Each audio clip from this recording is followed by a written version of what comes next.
Pour poursuivre dans cette session sur les données personnelles, nous allons prendre un axe un petit peu différent de ceux avec lesquels nous avons abordé la question jusqu'à présent, en prenant l'axe d'un économiste, en la personne d'Alain Rallet. Alain est professeur émérite en sciences économiques à l'Université Paris-Sud et membre du laboratoire d'économie-gestion RITM. Il est cofondateur du Master Industrie de réseau et économie numérique et il a été directeur adjoint de l'Institut de la société numérique de 2013 à 2016, financé par l'IDEX de l'Université de Paris-Saclay. Et Alain, est-ce que l'on peut vendre des données personnelles ? Bonjour, je te remercie de m'avoir posé cette question, qui est une question un peu bizarre, une drôle de question. Et je vais essayer d'expliciter pourquoi c'est une drôle de question. Mais une question pertinente, néanmoins. Alors, c'est évidemment une drôle de question, puisque les données personnelles sont vendues de manière massive dans l'économie aujourd'hui, notamment dans l'économie numérique. On dit même que c'est le pétrole de l'économie numérique. Et on peut dire que l'économie numérique fonctionne à la donnée personnelle comme une voiture fonctionne à l'essence. Et elles le sont avec trois objectifs en fait, qui sont un peu différents. Le premier, c'est que c'est un mode de financement des activités numériques, puisqu'on y reviendra peut-être après, mais il y a une caractéristique de l'économie numérique qui est quand même la faiblesse des revenus directs tirés des activités numériques, qui s'explique par des caractéristiques structurelles des biens numériques. Et compte tenu de la faiblesse des revenus directs qu'on peut tirer de l'activité, il faut évidemment développer des sources indirectes de revenus. Et évidemment, la vente des données personnelles, c'est une de ces sources, pas la seule, mais c'est une des sources importantes de ces activités. Alors, le deuxième mode par lequel les données personnelles contribuent à l'économie numérique, c'est évidemment la publicité ciblée que tout le monde connaît, avec une meilleure efficacité des campagnes publicitaires. Enfin, il y a un rapport coût-performance qui est beaucoup plus élevé grâce à cette publicité ciblée. Et du côté des consommateurs, ça permet d'avoir un accès plus facile aux biens et aux services, et également de rencontrer des innovations de services qui utilisent ces données. Justement, ça c'est le troisième mode, c'est que ces données, ce sont des inputs pour développer de nouveaux produits, de nouveaux services, donc des innovations, un peu dans tous les domaines, soit la géolocalisation, que ce soit la santé, on en a parlé tout à l'heure, la consommation électrique. Les réseaux sociaux, finalement, sont des plateformes d'appariement entre des personnes et qui fonctionnent sur l'exploitation de données qui sont parfois très sensibles, les objets connectés, etc. Donc ça me semble indiscutable que les données personnelles non seulement sont vendues, mais qu'elles sont un peu le nerf de la guerre de l'économie numérique. Alors, ensuite, après, il faut expliciter un peu comment, pourquoi, parce que ce n'est pas toujours très clair. On utilise les notions de valeur des données personnelles, de marché des données personnelles, sans trop savoir finalement à quoi ça correspond. C'est souvent des abstractions. Donc j'ai essayé d'aller au-delà de ces abstractions. Alors, la valeur de ces données, si on suit le fil économique, évidemment, la valeur de ces données, elle est tirée de leur exploitation sur, je dirais, un marché final, c'est-à-dire sur le marché des entreprises, que ce soit à travers le financement, ça leur procure un financement, que ce soit à travers la plus grande efficacité de la publicité ciblée ou que ce soit à travers de nouveaux marchés, l'existence de nouveaux marchés, les innovations de produits et de services. Donc ceci, c'est assez évident et c'est en même temps mesurable. On peut mesurer monétairement cette valeur des données personnelles par finalement les résultats économiques qu'elles produisent. C'est aussi évident pour le consommateur, puisque on peut considérer qu'il a des services gratuits. Enfin, c'est un échange implicite donné contre échange de services gratuits. C'est également une offre qui est davantage personnalisée, donc qui est davantage adaptée à ses besoins. Et enfin, ce sont de nouveaux produits, de nouveaux services, donc des innovations. Mais ceci dit, du côté du consommateur, c'est beaucoup plus difficilement mesurable. C'est plutôt des rémunérations implicites. On n'a pas, comme dans le cas des entreprises qui exploitent ces données, des revenus monétaires qui sont tout à fait évidents et mesurables. Et cette dissymétrie sur la mesure indique en fait qu'il y a en fait une difficulté finalement concernant la définition de ces marchés des données personnelles, parce que dans le cas classique d'un marché, c'est très simple, hein, il y a une offre et une demande, donc des acheteurs, des vendeurs, il y a un prix. Seulement là, c'est un peu plus compliqué parce que, par exemple, l'individu, le consommateur, ne vend pas ses données sur un marché à un exploitant, une firme qui exploiterait ces données, qui en tirerait un revenu. Donc, on peut dire qu'une des grosses difficultés, d'ailleurs, j'y reviendrai ensuite, c'est que le consommateur n'est pas un acteur des marchés des données personnelles. Et ça, c'est quand même une caractéristique économique très bizarre. Enfin, d'habitude, les personnes qui cèdent en fait des actifs, etc., sont évidemment rémunérées par un prix. Donc les individus cèdent leurs données sans qu'il y ait un processus de marché. C'est ça qui est intéressant à voir et qui va donc complexifier la situation. Alors, il n'y a pas de marché pour ce que je pourrais appeler la collecte primaire, c'est-à-dire la relation entre les individus et ceux qui collectent les données à partir de ces individus. Mais ceci dit, il y a bien des marchés des données personnelles, là où elles sont massivement vendues, au niveau de deux autres marchés. L'un que je qualifierais de marché intermédiaire, qui est le marché entre les collecteurs primaires de données et puis les agrégateurs de données. On va appeler ça d'un nom générique les courtiers, les data brokers. Et ce qu'ils échangent, ce sont les données personnelles brutes. Donc l'âge, le revenu, les préférences pour tel ou tel produit, etc. Donc là, il y a bien un marché et il y a un prix puisque ces données personnelles brutes sont achetées sur ce marché. Et puis il y a un deuxième marché, là je simplifie parce qu'on pourrait définir des sous-marchés. Il y a un deuxième marché qui est le marché entre ces courtiers et les exploitants de données qui ne sont plus brutes mais qui sont profilées. C'est-à-dire que là, ce qui est vendu sur ce marché, ce sont des profils, puisque les courtiers, en fait, font des profilages, ils transforment les données brutes en profils, ou en prédictions sur les comportements d'achat, etc. Donc là, on a un deuxième marché qui existe aussi, qui a un prix, puisque les profils sont vendus à un certain prix, et ils sont donc achetés par les annonceurs, c'est-à-dire en fait les entreprises ou leurs intermédiaires qui sont les régies publicitaires. Alors, pour essayer de voir clair un peu dans ces marchés, parce qu'en fait tout ceci est parfaitement opaque, évidemment, j'ai utilisé il faut se transformer en détective, par exemple, pour connaître quels sont les prix qui sont pratiqués. C'est des choses qui ne sont absolument pas connues. J'ai pris un rapport qu'a fait la Federal Trade Commission, la FTC américaine, qui a été publiée en 2004. C'est une enquête entre 2012 et 2014. C'est en fait des questions qu'ils ont posées à 9 grands courtiers américains sur quelles données ils collectent, quelles sont leurs méthodes de collecte de données, quelles sont la manière dont ils traitent ces données, quel type de profilage ils réalisent et comment ensuite ils vendent ces données. Donc c'est tout à fait instructif et je vous encourage vivement à lire ce rapport pour en savoir un peu plus. Alors, d'abord, le marché de collecte. Donc le marché de collecte entre les collecteurs primaires et puis les brokers, enfin les agrégateurs de données.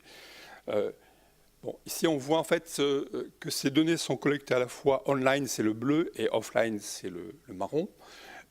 Et surtout, on voit donc une multiplicité des sources, hein, puisque ça peut être finalement des bases de données qui sont publiques, comme des listes, par exemple, électorales aux États-Unis, ou des listes de transactions immobilières, foncières. Ça peut être des données qui émanent des gouvernements, ça peut être aussi des données qui émanent des instituts de statistiques. Ça peut être des données qui émanent des développeurs d'applications ou de commerçants, de sites web ou même de data brokers. Donc il y a une multiplicité des sources et les data brokers, qu'est-ce qu'ils font? Eh bien, en fait, ils agrègent ces sources. Je range aussi dans les courtiers les grandes plateformes, hein, les GAFAM qui collectent des données pour leur propre compte, mais collectent aussi des données de la part notamment des développeurs d'applications. Et tout ceci a un prix. Il y a donc un prix qui sont très difficilement trouvables, évidemment. Là, je vous cite, c'est un rapport de l'OCDE qui avait mené une petite investigation en 2013 sur le marché américain.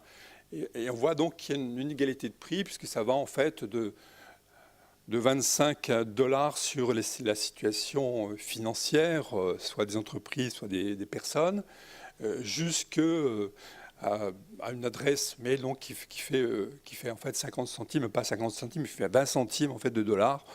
Donc il y a une graduation selon la valeur en fait de cette donnée personnelle pour celui qui la collecte et qui l'agrège pour l'inscrire dans des profils.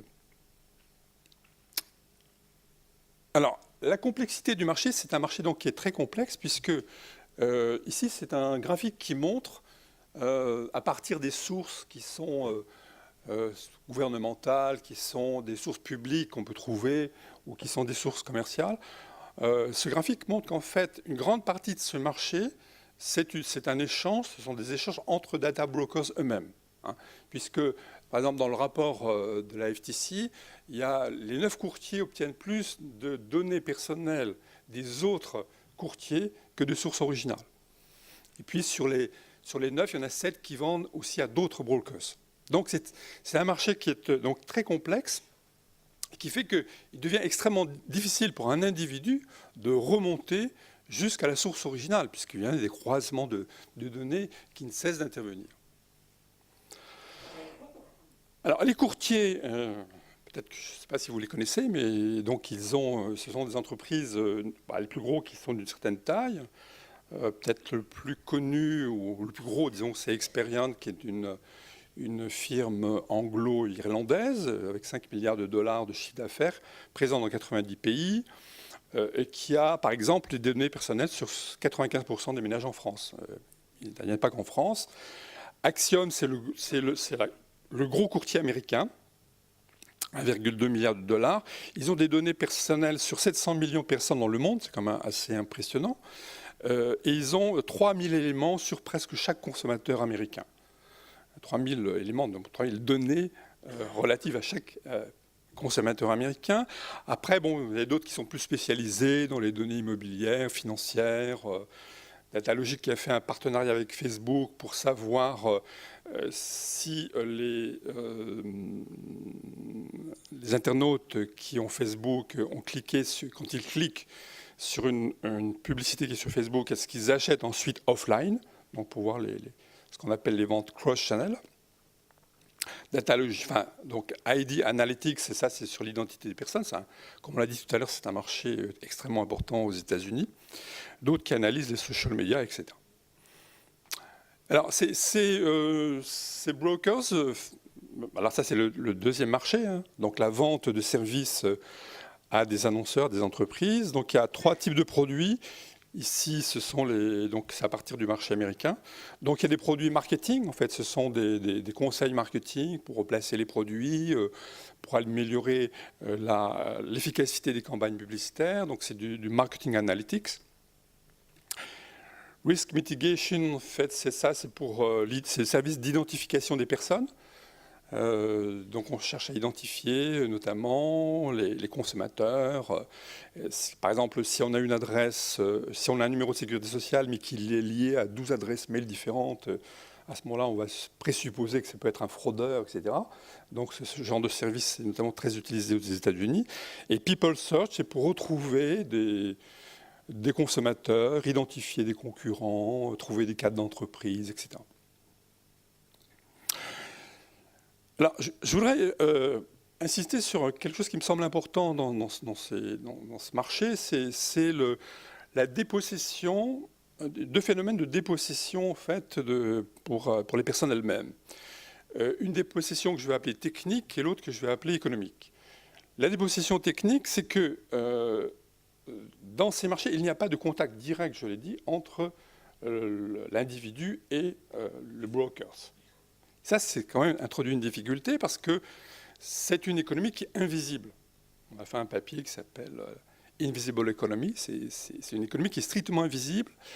Les gens ne savent pas la plupart du temps quels sont les brokers et où vont leurs données. Lorsqu'ils le savent, ils ont beaucoup de mal en fait, de s'adresser à ces brokers pour, par exemple, avoir accès à leurs données qui sont stockées ou pour rectifier éventuellement ces données.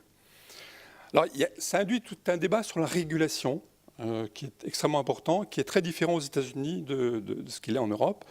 Puisqu'aux États-Unis, le débat est mené en fait par la FTC, donc la Federal Trade Commission, et non pas par une agence sur la privacy qui n'existe pas. L'idée principale de la FTC, c'est d'assurer la transparence. En fait, il y a deux idées principales. C'est d'assurer la transparence. Donc, il faut donner le maximum d'informations aux consommateurs sur les données qui sont collectées, les méthodes de collecte, le traitement qui en est fait, etc., etc. Et l'utilisation qui en est faite également.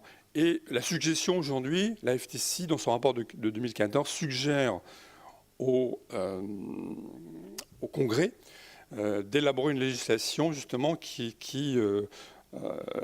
suggère, qui ne rend pas obligatoire, mais la construction d'un serveur central où les plus importants data brokers américains, donc les 50 plus importants, seraient obligés de s'identifier et d'identifier également, de diffuser l'information sur leur méthode.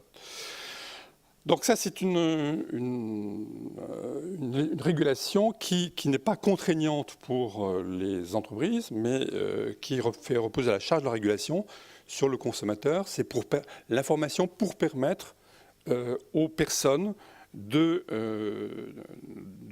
contrôler l'usage qui est fait de leurs données. En Europe, on a une régulation qui est tout à fait différente, puisque la charge porte sur le collecteur ou le broker ou l'utilisateur final de ces données. Notamment, le règlement européen exige un consentement explicite et très clair du consommateur. Alors, ce qui pose un problème d'ailleurs, parce que comme ces données ensuite vont dans des méandres extrêmement complexes à saisir, l'exploitant final de ces données ne sait pas forcément dans quelles conditions ont été collectées ces données. Et alors, la CNIL est explicite sur ce point. C'est à l'utilisateur final de s'informer sur la légalité en fait, de la collecte antérieure. Sinon, il est considéré comme responsable du traitement et donc de tout éventuel manquement. Alors, la dépossession.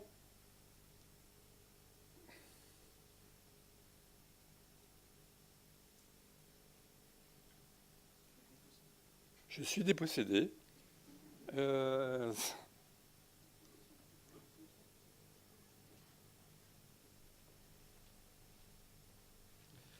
doit pas être ça.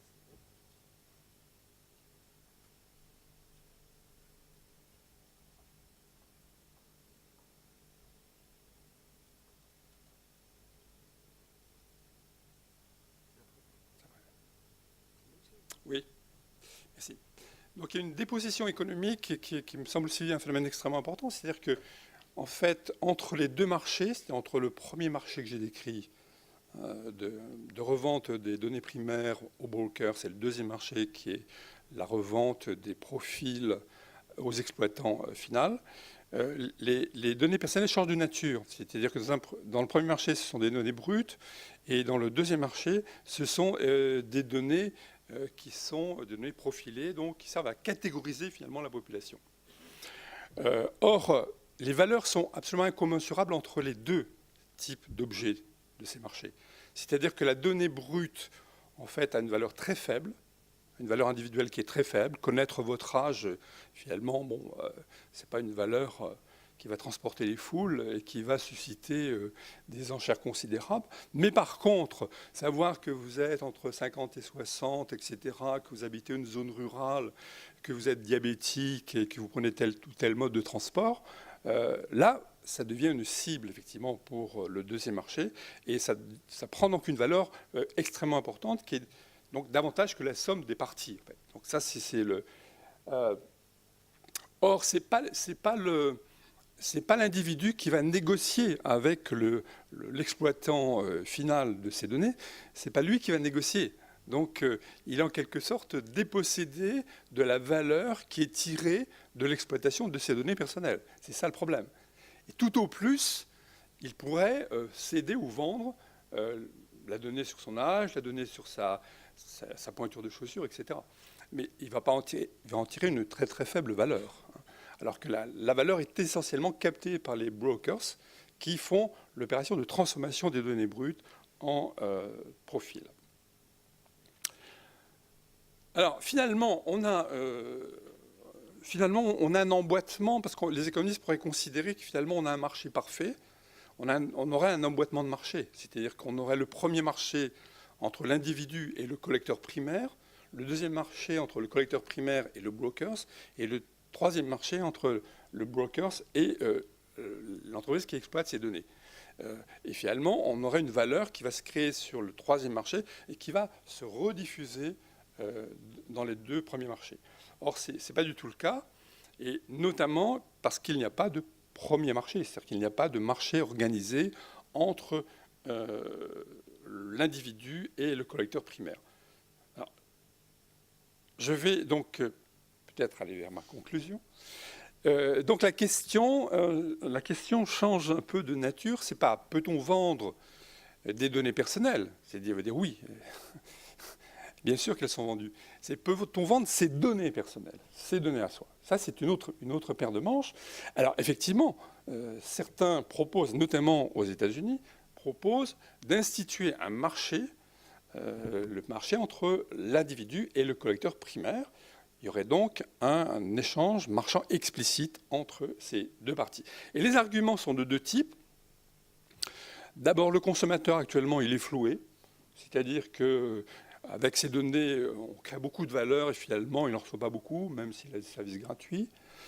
Donc, il faudrait que ce marché permettrait de redistribuer davantage de valeur, disons, à l'individu. Et le deuxième argument, qui est plus subtil, plus sophistiqué, c'est de considérer que, vous savez qu'il y a un privacy paradox, c'est-à-dire que les gens déclarent que protéger sa vie privée, c'est important, mais dans la pratique, ils n'en font strictement rien, ils font le contraire. Et une manière, finalement, d'inciter les individus à se responsabiliser dans une société qui est dominée par l'argent, mais ce serait, finalement, d'organiser le commerce de leurs données personnelles. C'est-à-dire qu'ils puissent monétiser leurs données personnelles. Bon, alors... nous-mêmes, on a essayé de travailler sur ces questions de monétisation pour voir si donc c'est le mouvement général d'empowerment du consommateur, est-ce que c'est possible? Alors, il y a beaucoup d'objections. Je vais terminer. Il y a des options éthiques. Bon, vous les connaissez, alors qui dépendent beaucoup du contexte culturel, c'est différent aux États-Unis et en Europe. Il y a des options juridiques. Nos collègues juristes nous disent non, il n'y a pas question de vendre des données personnelles. C'est une partie inaliénable de soi, donc on ne peut pas céder une partie de soi-même. Donc ça ne peut passer que par un démembrement du droit de propriété. Donc tout ce qu'on peut faire, c'est effectivement de louer pour une durée déterminée. Dans un contrat de location, on peut louer ces données personnelles, mais en aucun cas on ne peut les vendre. Donc c'est un... Mardi, je vais à un colloque qui est organisé par les juristes. Peut-on céder la propriété des données personnelles? Il y a des objections comportementales, c'est-à-dire que ça consiste à faire du consommateur ou de l'individu le manager de ses propres données. Donc c'est quand même extrêmement difficile d'avoir cette capacité d'être un interlocuteur marchand de collecteur de données. Donc il y a d'évidentes limites cognitives, il y aura des inégalités si c'était le cas, etc. Et puis il y a des limites qui sont économiques, c'est-à-dire qu'il y a tout ça en fait au niveau de ce premier marché, ça dégage une trop faible valeur individuelle, parce que précisément les données que vous cédez sur l'âge, sur la pointure de chaussures, finalement, c'est très faible, quoi. La valeur est agrégée, mais ce n'est pas vous qui l'agrégez. Ça va être le broker qui va agréger ça. Et donc, nous, on avait un projet de recherche là-dessus avec des informaticiens, des juristes, avec une start-up qui s'était lancée sur ce marché et qui avait dit, qui s'était branché avec les marques et puis qui incitait les individus à louer au début, ils disaient vendre, mais ils sont rectifiés ensuite, louer leurs données qu'elles plaçaient dans le coffre-fort de cette start-up. Et les marques, ensuite, pouvaient venir faire leur marché et donc acheter directement ces données personnelles auprès des individus. Bon, nous-mêmes, on a essayé. Donc, l'un des chercheurs s'est sacrifié. Il a loué ces données pendant un mois. Sa taille, la couleur de ses cheveux, etc. Et au bout d'un mois, il a eu €1,50. Donc, tellement la valeur unitaire est faible. Donc, ça ne peut pas marcher. Ça ne peut pas marcher parce que les marques étaient quasiment au rendez-vous, mais du côté des individus, non. Parce qu'en fait, l'incitation est extrêmement faible du fait que la valeur se crée ailleurs, pas au niveau de ces marchés. Et donc là, ça introduit ce qu'on appelle un problème chicken and egg, c'est-à-dire que les marques ne vont pas venir sur cette plateforme si les individus, constatant la faible rémunération, n'y sont pas non plus. Voilà, donc la start-up a clos son activité, B2C, nous également notre projet de recherche est tombé à l'eau, et ils se sont reconvertis sur du B2B, finalement sur les autres marchés. Donc, ça indique que là, il y a aussi des obstacles économiques qui sont pas faciles. Donc, il y a un décollage très difficile de ce type de marché. Voilà, je vais peut-être m'arrêter là. Donc, en fait, je voulais vous décrire ça parce que souvent, dans les écrits sur les données personnelles, on parle du marché des données personnelles sans trop savoir de quoi on parle exactement. Mais en fait, il y a différents types de marchés et ils s'articulent difficilement les uns avec les autres. Merci beaucoup pour votre exposé. Je pense que c'est un point qui est effectivement extrêmement important à avoir à l'esprit. Donc, le point que vous avez mentionné, effectivement, l'agrégation à l'échelle de l'individu, le maximum qu'un individu puisse faire, c'est d'agréger toutes ces données et puis de les mettre en location. Donc, ça veut dire, et à ce moment-là, il peut espérer une certaine valeur, mais ça montre bien la perversité de la démarche, parce que ça veut dire qu'à ce moment-là, il faut s'exposer pratiquement entièrement pour espérer récolter quelques euros. Donc on voit bien que le jeu n'en vaut pas la chandelle. Il y a des tas de débats, effectivement, peut-on vendre des organes, faut-il payer pour les gens qui donnent du sang, etc. Donc on voit bien qu'on est là sur une pente savonneuse, puis ici en Europe, il y a peu de chances que ce genre de démarche ait beaucoup de succès, effectivement. Donc ça, je pense que c'est un point qu'il faut mettre en évidence. Un autre point que vous n'avez pas forcément mentionné, c'est que les données personnelles ne le sont pas vraiment, dans le sens que les données en fait sont corrélées entre les individus, c'est-à-dire que nos patterns de mobilité, le mode de vie, etc., concernent également nos proches. Et donc, le fait que l'on décide, qu'un individu décide de révéler les données qui le concernent, lui, a en fait aussi des conséquences sur ses proches. C'est ce qui est utilisé d'ailleurs dans le contre-terrorisme. On va essayer de trouver finalement les gens que connaissent certains terroristes, etc., pour reconstituer les appels téléphoniques, ainsi de suite. Enfin, la lutte contre la criminalité se nourrit largement de ces aspects-là.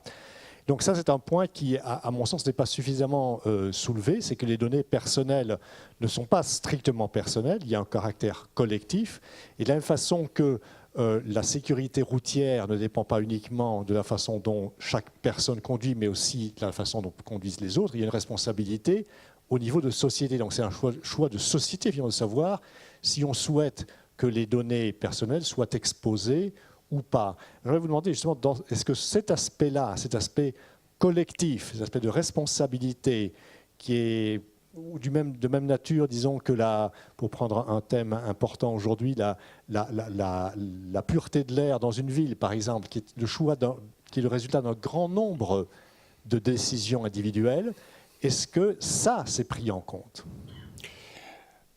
C'est difficilement pris en compte c'est un problème central. Hein. En économie, on appelle ça le problème des externalités. Exactement. Voilà. Négatives ou positives, d'ailleurs. Mais en l'occurrence, ça peut être négatif. Et c'est le problème de la gestion de ces externalités qui est assez difficile, mais qui est un problème général en économie, contrôlant le problème de l'environnement, etc. Bon. Et c'est comment... donc les économistes essaient d'internaliser les externalités par des mécanismes, etc. Mais là, c'est quand même très difficile à faire parce que, notamment, ces externalités, en fait, elles sont souvent différées dans le temps. C'est-à-dire que si, bon, pour la pollution, si vous déversez du poison dans une rivière, vous voyez donc, tous les poissons qui ont le ventre en l'air, etc. Bon, c'est clair. Mais si, dans ce domaine-là, par exemple, dans le domaine de la vie privée, etc., si vous vous exposez, par exemple, sur un réseau social, sur Facebook, peut-être que vous subirez la conséquence négative dans 4 ans, 5 ans, 6 ans, 10 ans. Et donc là, c'est extrêmement difficile à gérer. D'ailleurs, du point de vue de l'individu, parce que l'avantage est immédiat et la conséquence négative est différée. Et donc là, comme on a un horizon temporel qui est plutôt centré sur le présent, vous ne pouvez pas prendre en compte ce type de... Et socialement, c'est extrêmement difficile à prendre en compte. Donc là, c'est un gros problème. Alors, vous avez raison de citer ce cas, parce qu'il y a un an, la CNIL a interpellé Facebook sur deux points. Le premier point, c'est que Facebook collectait des données sur les opinions personnelles, politiques, religieuses, etc. des gens, sans avoir recueilli le consentement préalable des personnes. Ça, c'est le premier point. Et le deuxième point, c'est que Facebook, et ça voit avec ce que vous soulevez, collectait également des données sur des amis, mais qui n'étaient pas dans Facebook, hein, mais qui passaient comme ça à portée de leurs amis Facebook. Et voilà, donc ils collectaient également des données. Et ça, c'est une externalité typique. Enfin, c'est un problème. Et là, voilà, donc la CNIL a mis une injonction auprès de Facebook. D'autres questions ?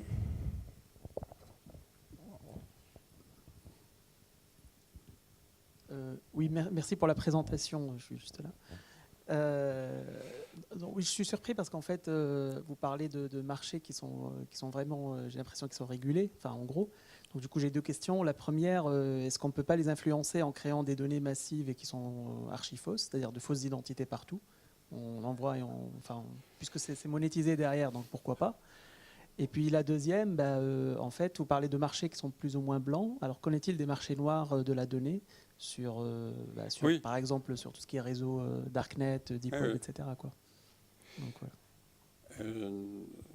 Sur le deuxième point, oui, je l'ai mis dans une diapo, je ne l'ai pas développé, mais je pense qu'il y a un problème, c'est que les données personnelles, ça c'est une différence avec la pollution. Les données personnelles sont ce qu'on appelle des biens non rivaux en économie, à savoir que si vous cédez ces données, ces biens, vous les conservez toujours. En fait, hein, donc c'est tout à fait, les biens informationnels sont de ce type-là. Et donc ces fichiers de données personnelles, par exemple, on peut les revendre, les disséminer, mais si vous les revendez, si vous les disséminez, en fait la valeur de ces données ici, la valeur unitaire de ces fichiers baisse. Donc on va pouvoir trouver des fichiers de millions d'adresses mail, plus ou moins up-to-date, sur le Darknet, etc. Et donc ça pollue également considérablement le marché. Sur le premier point, c'était sur... La génération de fausses données. Ah oui. On peut toujours s'amuser à perturber l'existence des marchés. Moi, j'ai mes étudiants qui sont les petits malins sur Facebook disent... moi, sur Facebook, je ne mets que ce qui m'avantage auprès de mes futurs recruteurs. Mais ça, c'est un jeu en abîme, mise en abîme, puisque le recruteur, sachant cela, sachant ce comportement, va lui-même changer son comportement. Donc, je ne suis pas sûr. Et du coup, la qualité même de l'information, de la donnée, va perdre toute substance. D'autres questions ?